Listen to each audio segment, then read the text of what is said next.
Երբ որ վերադարձանք Մոսկվայից Երևան, որոշեցինք մի գործունեություն սկսենք։ Ու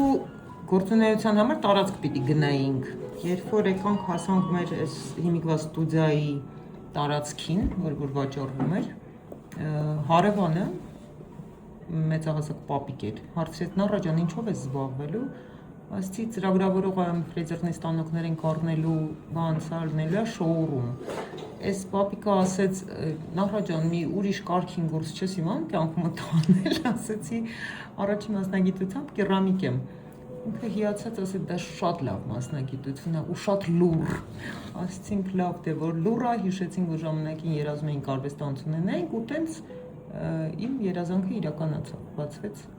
արվեստանոցը։ Անունը ինչ պիտի դրվեր, երկար մտածեցինք, քանի որ կավ էր, կավի ստուդիա էր լինելու, անունը որոշեցի կավով սկսվի, իսկ քանի որ կոնուսը իմ սիրած ֆորման է, անունը դրվեց Կավե կոն։ Տենց ծնվեց Կավե կոնը։